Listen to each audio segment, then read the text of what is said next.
afternoon. Happy Friday. I'm Christy Elmore. I am a systems analyst with Extension IT, and we are teaming up with the LAS and CAL's web team, and Ann, I believe, is on. And we have asked Julie from Conference Planning and Management to come and share some information about event planning with conference planning and management and answer some questions. So please feel free to use the chat throughout the presentation to type in any questions at all. Or at the end, you can also unmute as well. So Julie, if you're ready. Oh, you're muted. I always do that. Good afternoon, everybody. And on such a gorgeous day, I'm so impressed with how many people are on this call since we got such a beautiful sunshiny day here. I am Julie Keeper with Conference Planning and Management, and I'm thrilled to talk to you about events. I know all of you probably have varying roles of what you do within the event world, and we're happy to help you with whether it be if you just need some tips or tricks, or whether you're considering using our services or would like to know more about whether this is a good fit for you. I'm happy to answer any of those questions. We are based out of the Extension and Outreach arm of the university, so our focus really is to facilitate outreach through conferences. And we do that by helping provide the skills and the logistics support that you need to make your events happen. And with that, we partner with, because we're not content providers, so we're very aware that the best thing we can do is let you focus on the content while we take care of the other details. Especially as you think about programming, some of those relationships you make at conferences are really vital. You know, we always joke about the fact that the best meeting is the meeting after the meeting, which we have nothing to do with. So, you know, that kind of makes us a little sad, but it is something that really makes a difference. The connections you make, those side conversations, the ability to connect with people, those are really valuable. And that's one of the amazing things that happens when you're doing an event. So we like to make sure that we partner with you to help facilitate those things occurring. And by doing so, while we're busy with some of those logistics and the support for the meetings, then that allows you the opportunities to really focus on that. In the end, those relationships you build and foster as the hosts can really propel a program forward. And so we look to see how we can help make that happen. We offer a variety of services. If you have not been to our website, we do have a website, cpm.iastate.edu, where we have a lot of general information about what we do, who we are, and how we can best help you. And that's a great starting point to look at our services.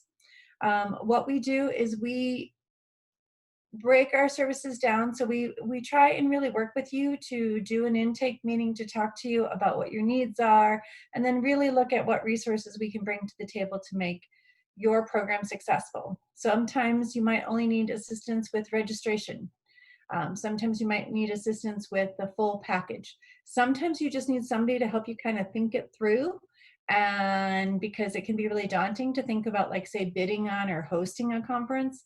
And so we can help you think through how you could structure it, how you could make it work, how you can make it cash flow, all those kinds of things. When we're working with events, what we do then is we don't replace you. So we always kind of try and look at what your comfort level is in terms of those pieces. So the best example I can give you is food, because I love food and I love to talk about food. So when we work with clients, it can run the full gamut. We have some individuals where it comes time to talk about menus and they'll look at me and say, "Isn't that what I hired you for?" And I go, "Great." And then I put together a full menu for them for all their meals, all their days. And then I do make them look at it, even if I send it to them in an email and they take 30 seconds to respond, "Looks good." And I know they didn't really read it, that's okay. But then I have others who want to know everything on the opposite end of the spectrum. They not only want to know what we're serving, how it's prepared, and not only that, they want to know what farm it came from. So we really try and meet you where you live to make sure that you have what you need in front of you to make those good decisions. And if you want to be super hands-on, then we want you to be super hands-on. If you want us to take some things and run with it, we try and balance that as well. So a couple of things, as you think about events, when you think about the range we do is pretty large. So our office, I won't use an example of this year, what we currently have in the books are doing, because it's a little unusual this year is with COVID. But if you just look at 2019, we provided coordination services at varying levels to over 162 events.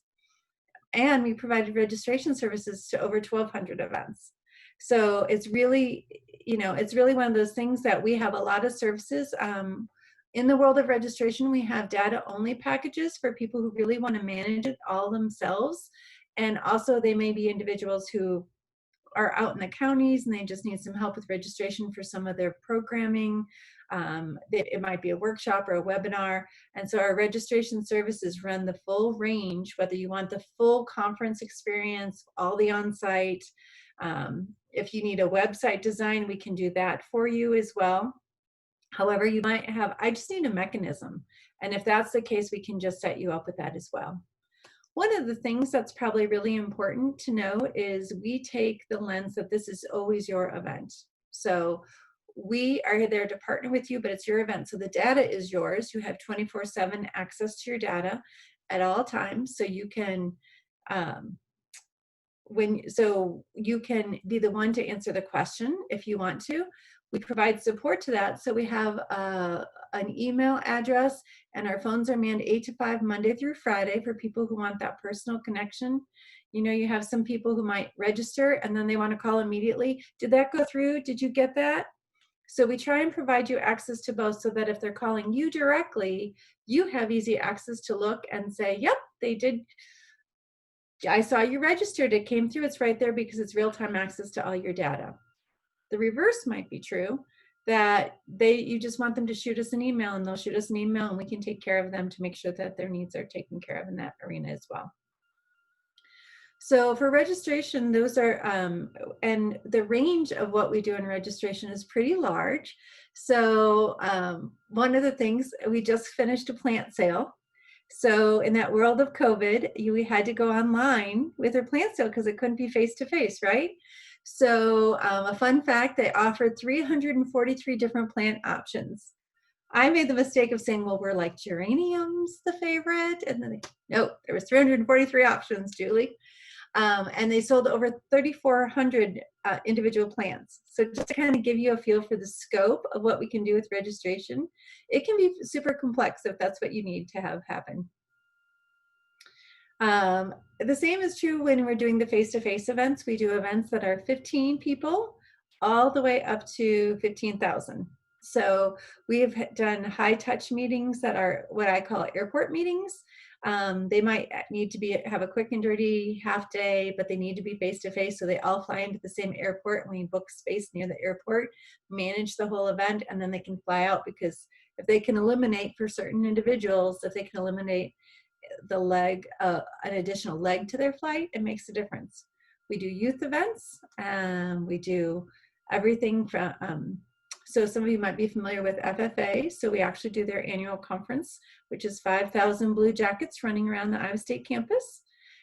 We also do events that are scientific symposia with poster sessions, proceedings, those types of things. We do tap in and are grateful for the partners we have in EIT to help when we need to do online options, and they have been an amazing partner in that area over the years. And so we really kind of pull in and look at what are your needs, and then we match them up, whether it be the facility, whether it be the space, whether it be the format, to kind of really make sure it matches what your goals are. So that's kind of just a quick, super broad overview. I'm not quite sure how in-depth you wanted to start with, Christy, so I'll start there. I think that's a great place to start. Don't forget, you can use the chat or unmute your mic and ask questions. I know Ann and I sort of pre-prepared some questions for you just to help guide the conversation with things that we thought would be beneficial. We do have one question in the chat now from Sue that what phone number can you share? Oh, sure. So we have a direct number. So our number is for the offices, and it's being manned in every day. So even while we're all working remotely, you can still reach all of us through that. And that's 294-1700. We also have an email, cpm@iastate.edu. So that email address is a great place to send general questions. But on our website, we also have a form if you want to get started. We have created a kind of a custom form that can answer a lot of basic questions for you or help guide your thoughts. So say you're new to doing an event, that form will actually ask you a lot of basic questions about what you're looking for. So if you're not even sure where to start, it can help guide you through some things, and then it will send it to us. We'll assign it to the right person, and then we'll follow up. So it looks like there's a question related to charging for services. What is, actually there's a couple. Is there a charge for services? What is the cost for registration services? Do you send confirmations, reminders, evaluations? How involved does that get? Oh, yeah. Okay, so I'll start with registration because that one's a little easy, or because it's on a per person basis. So registration, we have two packages. One is our full conference package, and that's $15 per person. We do get assessed a credit card fee by credit card companies. For those of you who've not done a lot of those types of transactions, every time someone pays with a credit card, there's a handling fee. At the university, it's 3%. So whether you go through our office or go through someone else, if you're charging your credit card, it's a 3% fee. So that $15 per registrant on the full package includes our creating evaluations for you and sending them out, and includes all of the processing that happens. If you have materials that need assembly, we actually put those materials together for you. So you have to pay for the cost of the printing or the purchasing, but then we can actually assemble packets, put together binders, books, the whole thing that comes with it. And it includes the name badge as well. So which we can do pin, or we can do that in the printing of the name badges, the stuffing of the name badges, and also providing you assistance with the on-site staffing of your conference. So if you are interested more just in the mechanism for the data, so all those other pieces in the $15 package come with the data package, or are in addition to the data package, but the data package allows you to have access in an online registration form, so that way you have the ability to register all your people, and that includes email confirmations being sent to them and the collection of funds. So the processing is included in that. The registration pricing is all laid out very clearly on the cpm.iastate.edu website. You also can get to it we have a website that's regsites, as in CYTES. So you can also get there. So if you go into our services, so if you're on the page where you see she has pulled up now, if you go to the plan section, and you can see there's an option for registration on the drop downs, and then right there gives you all the information, and then at the bottom there's a link that goes to our pricing. So that gives you a very clear breakdown of what you get in each package. Or maybe it's another click through. Yep, at the very bottom, sorry, the second one. Oh no, that one takes you back. Excuse me, I can't read that small on the screen when it's, but it is on the registration easy page. So if you look there, there's a section that talks about our pricing options on that page. I'll pull that up and on a bigger screen and I can tell you.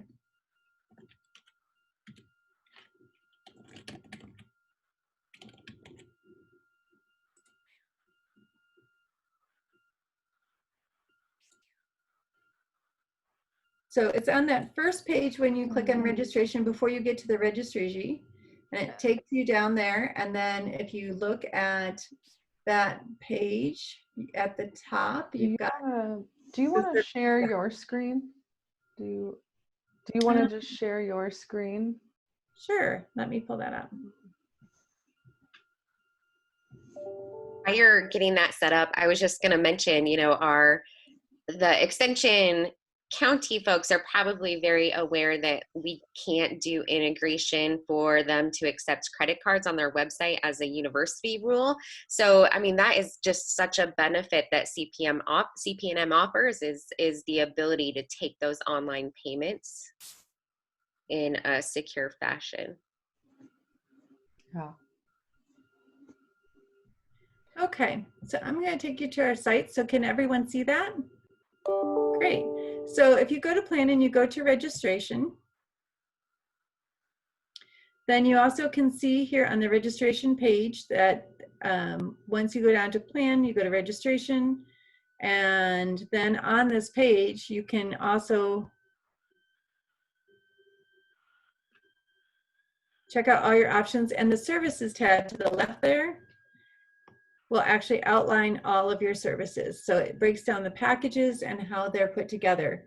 So the data and the revenue processing package, which is really geared nicely for counties especially, because you don't really need us to be on site to do your registration and have us come to Dubuque County, for example.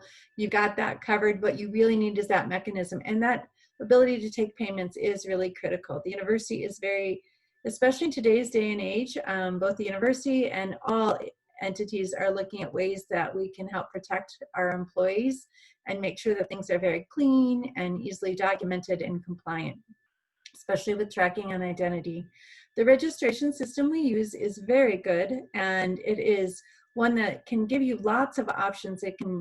We can break things out. So if you want to register and give people an option to attend 7 different sessions in one registration form, you can. As I'd mentioned, you get on-demand access to all of your data. In fact, a new portal is being developed right now that we will be upgrading our portal, which will give those of you who may have used our system before even greater access to more flexibility and easily read reports. So, well, all of our reports are also exportable. So let's just say, for example, that we give you access to this portal, and you want to download it because maybe you want to just be able to add things to it, use it to print your name tags from, etc., not have to retype it. You can do all of that because everything on there is exportable. The question was asked, do we send confirmations? We do. Email confirmations, when people register, they automatically get a confirmation at that time. And we also will send a follow-up. So if they choose an option to pay later or pay by check and they need to mail in their check, we will track on that. We'll send them reminders before your program to make sure that we have collected funds. We do have options as well that we can have people pay by, they're called Intramural Transfers. So if people are on campus and want to be able to pay using the Workday system and use a PG and a DD number, we have the ability for people to do that as well, which is very handy. In addition, they also have an option to, if you need to push out information to your individuals, we can assist you in that area if you've got some additional information that you need. One of the things that is nice is they can go to our system. I'm going to scroll back to the top. If you look at it, we will publish all your events. So it gives you just one more place to put information out. Any of our upcoming events, which right now, I'll be honest, is a little sparse since we're not allowed to hold a lot.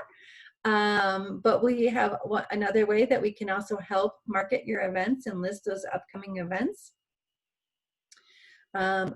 In that world, we have that option available, but if you prefer, it could be, we can create a website for you, but you also can still link it on your site. So we provide you with a link that you can embed into your site, or maybe you're just doing it via Facebook and you want to embed it there. Wherever you want to put it, you can put it, but we give you a link that's very easy to use and then can help promote your event. The other package, and then one of the questions that I know comes up is, how quickly can we do this? Let's just say you're like, yep, I'm ready to go.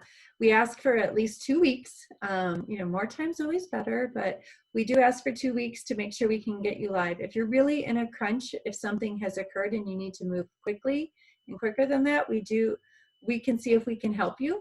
But a lot of times we understand that things come up and you might need some additional assistance. So don't be afraid to ask, but that way that allows us to make sure that we can meet that 2-week goal for everybody if we have enough time.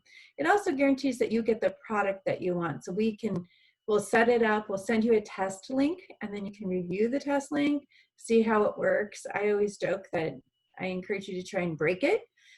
Give it to maybe like your least tech-friendly person to try and register so they can see all the questions that come up. And so when you build in a little extra time, it gives you room to do those things so you can know that you don't later want to have to make any modifications.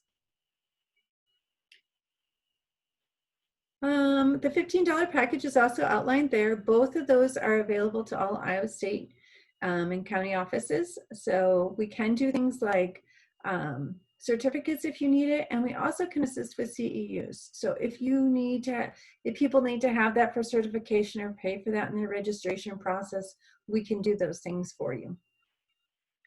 So now that we have set up your registration and collected all your money, what happens then, right?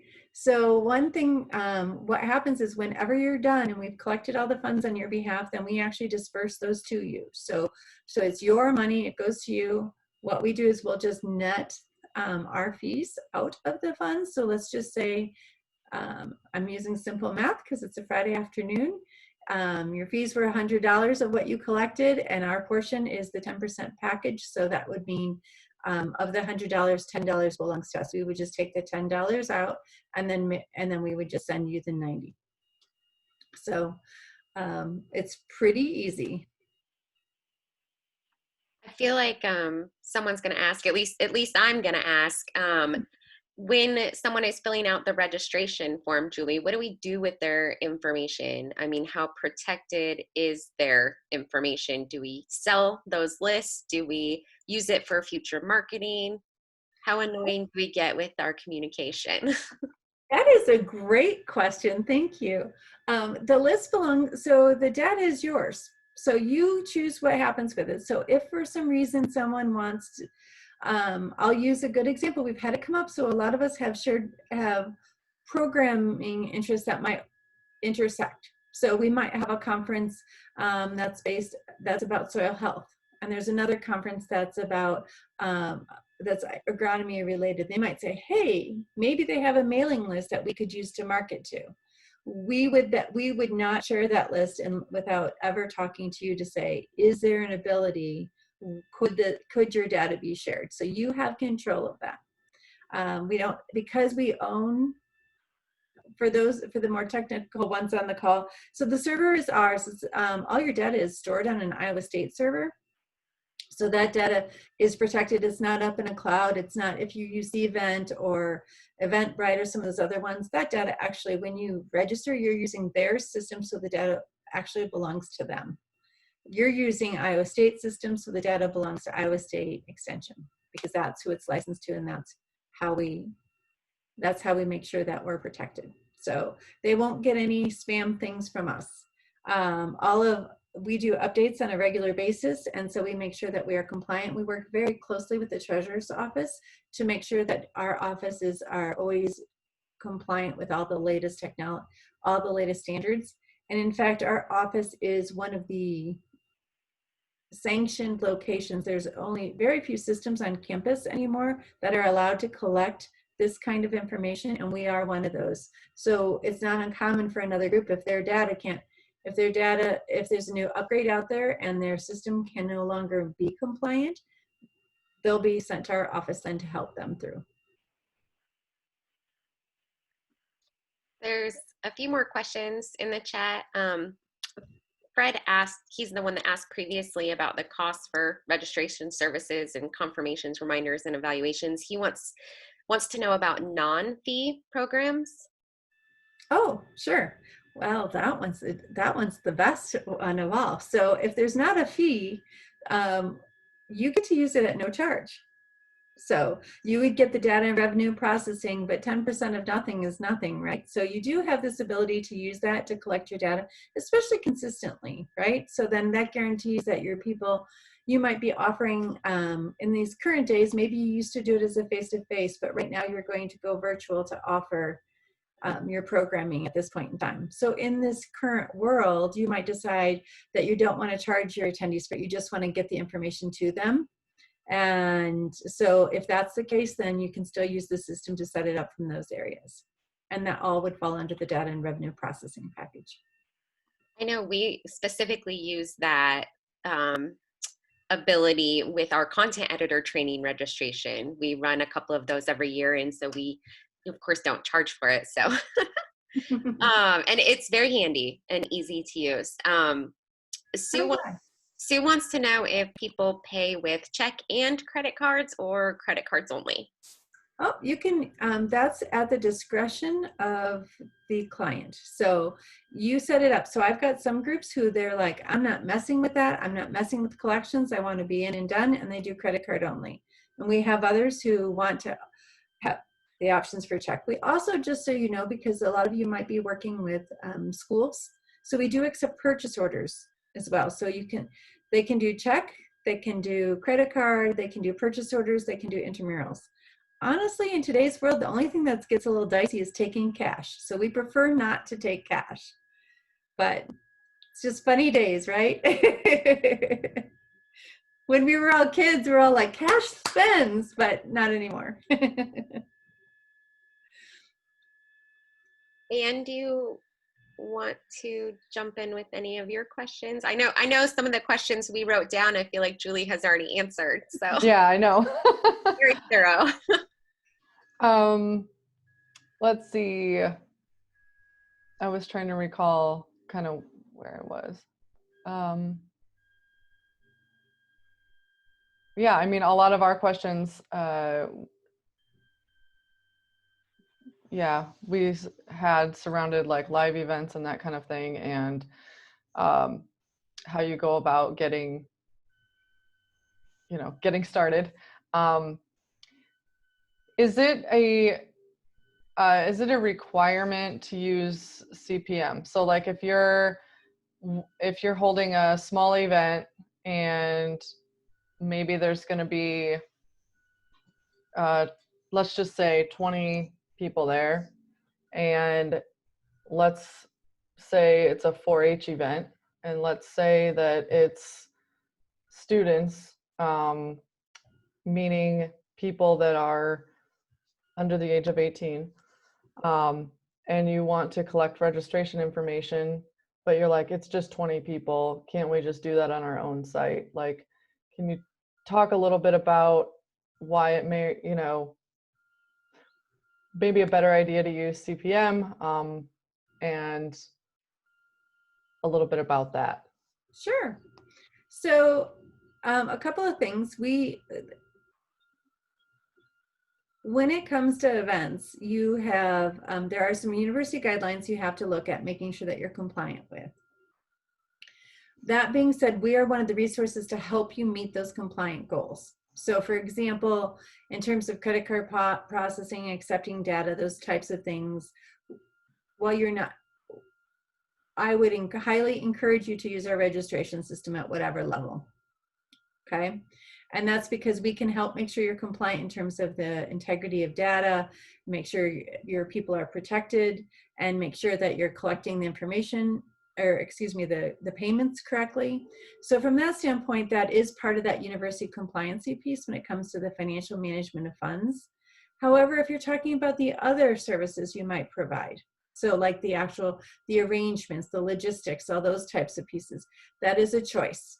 And we believe that we provide a really good option for the groups who want to use it. But we also understand that there are times where you're like, I've got this, it's 15 people, I'm using a building that my office is in, I know how to do all these things, and I want to take care of it myself. That's just fine. In that world, the challenges come in is just if you're trying to navigate those things and you're not as familiar, you just have to really think about what's the best benefit for you, and whether that's, if the cost benefit is there. We do charge fees for our services because we're a non-funded department. So we receive no state funds. So that's how we get paid, is by the fee assessment. And so it's very transparent. You know what things will cost for you to do it. We're always happy to meet with you if you're trying to think through that piece. And say, for example, you are thinking about the fact that you're like, I have this event, I'm really feeling overloaded. I need to think it through, you can always reach out to us and we'll happily sit down and kind of help map it, tell you how we'd fit in, help you with a cost analysis to see what it would look like and whether it would be a good fit. And then and then if it's a match, great. But we feel similarly to you that if it's going to be more hindrance than help, or if you've got the time, then we want it to be a good fit always, because that's how we all make sure that we move forward, because again, our goal is to help facilitate outreach. So from that standpoint, we really like to match up. We do work with people outside. We work with groups in Extension. We also work with groups outside of Extension.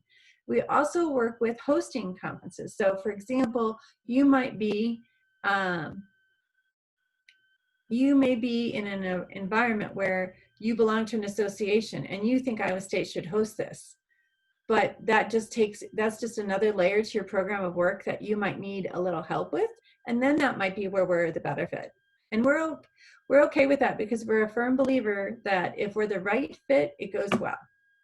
If we're not the right fit, then it's challenging for both. So we like to make sure that you're comfortable. Yeah, and I just wanted to piggyback a little on the question, because oftentimes I think it's hard, sometimes folks forget that we can't collect information for minors. So like if you, and the reason I said 4-H was because the site is geared towards that age group, right? So especially if a site is geared towards children, towards anyone under the age of 18, or 16, I can't remember what it is, but there is a policy on that, because if you can create a web form on your website, a lot of times it's not a technical issue of whether or not we could create a web form on a website, but we'd recommend that you need to follow, like Julie said, the guidelines and that kind of thing. And so they're going to be able to really help you make sure that you're not going to get into any trouble or anything like that too. So I just wanted to note that that sometimes, it's really a policy issue, and you can have that comfort in knowing that it's done the right way. So. The other thing that might help you to know too is, so one of the things that it streamlines for you is we have worked with risk management to also work on release forms, so we can help you get your release forms approved and you can have it be part of the process. You remember the old days when you might have been running around with a stack of papers everywhere you go? You're trying to do your programming and you got to carry a backpack full of releases just in case. Nope, don't need to do that. We can help you make sure, and again, it's a secure site, so that makes a huge difference from that standpoint. But yes, we definitely can help. Also too, the thing, I see that there's a question about refunds. And so again, we're putting you back in the driver's seat. You get to choose what those are. So you have a group and you want to have a week, because you need a week for planning, that you might say, I want to know after a week in advance, and I'm going to charge you if you cancel less than a week. That's your call. If you want to have it be 24 hours, that's your call. We can work with you to make sure that it matches what your comfort level is. It might be a December event, and so you want to say 24 hours because there's no guarantee, or you might just, I've got to order my food and I don't want to be out those costs. You get to choose what it is, and then we make that happen for you.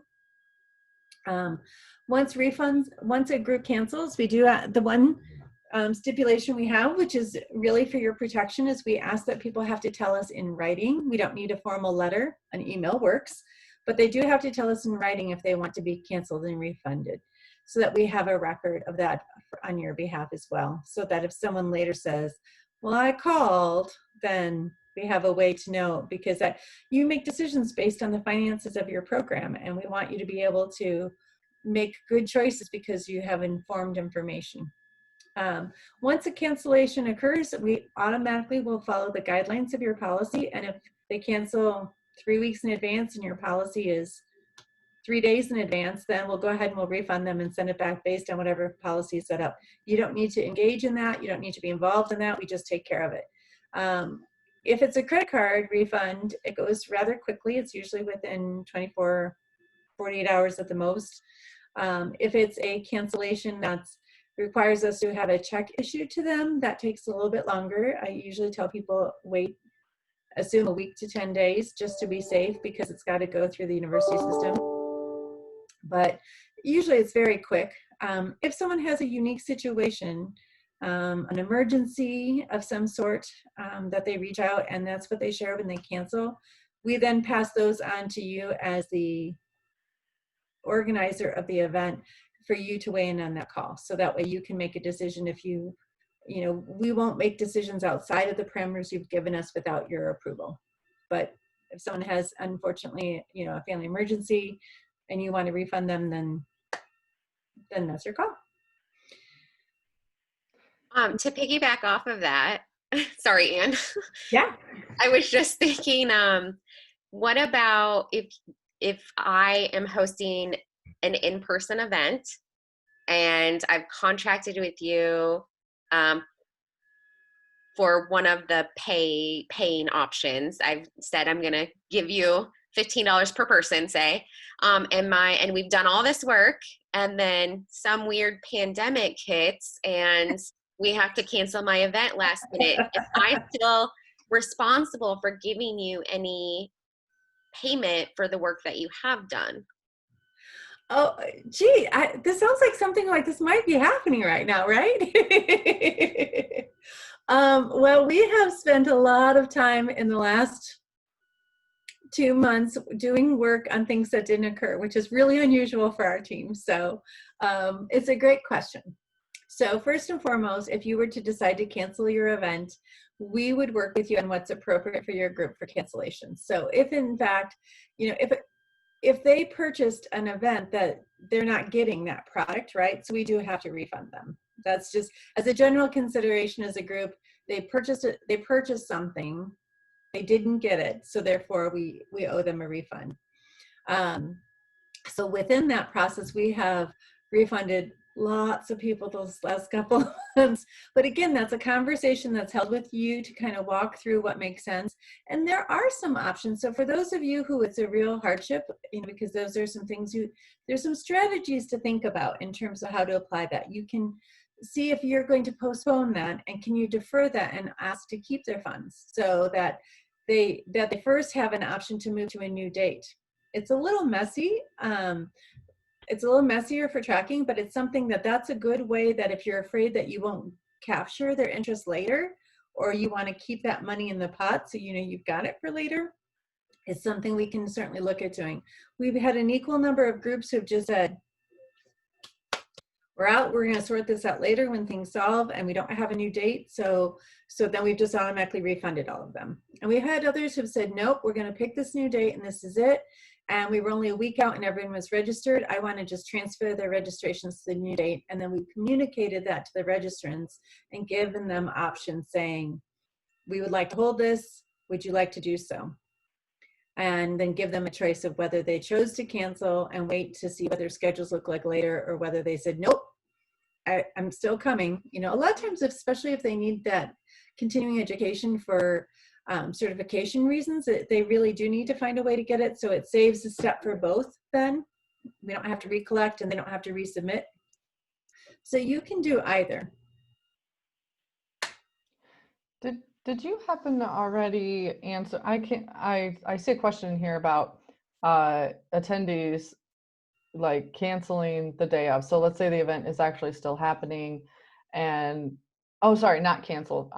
They want to attend the day of. So they're wanting to attend, they show up. Like, is that again, just, I guess, something predetermined? Like, do we accept people registering day of or not?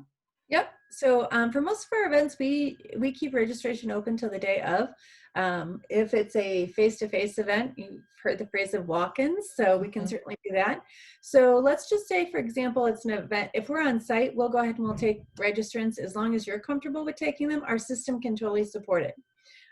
So whether we're doing all the logistics for you or whether we're just providing the registration, we can help you with that piece if that's within your comfort level. If you say, nope, I want to know my counts are due and I don't want to mess with those margins, you can choose that as well. What we typically do if we take your registration down and we're not just leaving it open through that day, through the event, we'll send you the link offline so that you can have it available. So if somebody does show up that day unexpected and you don't have in the system, you can then say, here, you can email them the link and say, go ahead and register and process your payment virtually here. So you don't have to touch the payments on site. And that's what we recommend a lot. Because day of, you don't want to be messing with or having random checks that you're trying to keep track of. Yes, for sure. Thank you. Let's see. Do you mind? Yeah, go ahead. I don't have, yeah. But while you're thinking, I just had a question come up. Do you help with planning for snacks, for meals? Like, what about excursions for participants of an event? I mean, how detailed, how much can you help with some of that extra? Oh, we sure can. So that would be part of our coordination services that we can help you with all pieces. We've actually, probably to give you an idea of how far we can go, we worked with a youth event that was 2,700 youth that were coming to campus, and they wanted to provide service learning opportunities for all of them. So we actually worked with them to help identify places that these students could go do service learning throughout Story County. We ran out, 2,700 kids is a lot, right? So we ran out of places, so we even sent some to Des Moines as well. We coordinated all the buses, we coordinated making sure that they would have meals, we coordinated what time they had to be at which stop to make sure that it helped them load the buses, the whole thing. We can do all of those pieces. And that's where it's, it gets a little interesting. It's one of the things that we actually love the most about our jobs is we've done everything from doing tents and exhibits and trade shows to youth events, to we've done a Quidditch tournament. Go figure, if there is a thing. And so they don't really run around, they really do run around with sticks. It's kind of interesting. But anyway, so you name it, we can do it. So the same is, we can kind of help you think through all those logistics and help put them all together. If we can do a plant sale, we can make the rest happen, right? That's awesome. I want to see a Quidditch tournament. I've never seen one. That sounds like one way to do it. Yeah, I mean, I honestly don't have any further questions from my end. I just want to make sure that everybody gets the opportunity. So please don't be bashful or shy to ask a question in the chat. Chances are somebody has that question as well. So feel free to ask anything that you need to. This certainly has been really helpful, and it's been inspiring as well. I think, working at Iowa State here, we've all experienced something different, and to see and hear about conference planning and management doing all they can and really stepping up for all of us and all of the people that are attending these events or were scheduled to attend. So I just want to say thank you, number one, for taking time to come here today when you're dealing with all of that. And then also for all of your work and the team's work. It's really a great option, and it's a great group to have on campus for us. And so we're all really fortunate to have it. So if you haven't heard of CPM, or you haven't actually realized that you could use CPM to help you and ask them to help you, I hope that this webinar today has helped you to know that and feel comfortable giving them a call. Yes, thank you, Julie. We really appreciate you being willing to jump on, especially kind of last minute with little to no direction. Yeah. No, it's all good. The one thing I did realize we didn't address, so before we sign off, there were some questions about